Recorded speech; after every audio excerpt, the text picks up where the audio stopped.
আরজিকর হত্যাকাণ্ডের ঘটনায় বাংলার পুলিশ প্রশাসনের ভূমিকা এবার কার্যত গতকাল দেখা গিয়েছিল যে জুনিয়র ডাক্তারদের আন্দোলন চলাকালীন লালবাজার হেডকোয়ার্টারের পেছনের গেট দিয়ে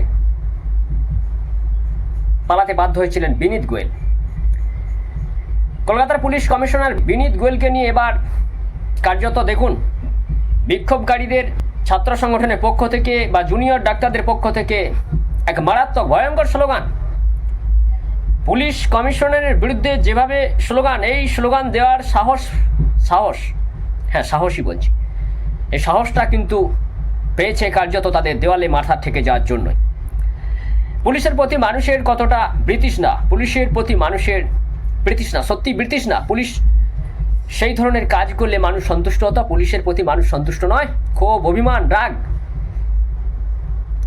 পুলিশকে স্টার মার্ক দেওয়া, যাই বলুন না কেন, মানুষ তাদের মতামত কিন্তু পোষণ করছে যে ভারতীয় সেনাবাহিনীকে সম্মান দেয় ছাত্র সমাজ, যুব সমাজ, সাধারণ নাগরিক। এবার সাধারণ নাগরিক থেকে ছাত্র সমাজ, জুনিয়র ডাক্তারদের সংগঠন পুলিশের প্রতি তাদের অনাস্থা, পুলিশের প্রতি ব্রিটিশ না, এটা কিন্তু পুলিশের প্রতি একটা ঘৃণাবোধ বলা যেতে পারে।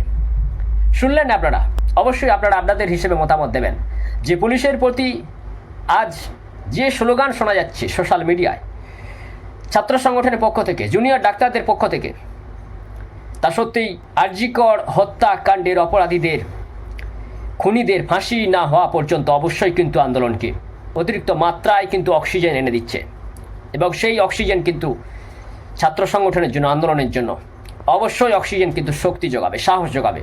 আর অন্যদিকে পুলিশ মুখোশের আড়ালে না লুকিয়ে থেকে পুলিশের উর্দি পরে পুলিশ তার পুলিশগিরি দেখালে আমার মনে হয় এই ধরনের অন্যায় কাজ করতে বিরত থাকতে পারে, ভয়ে কাঁপতে পারে কিন্তু অপরাধীরা।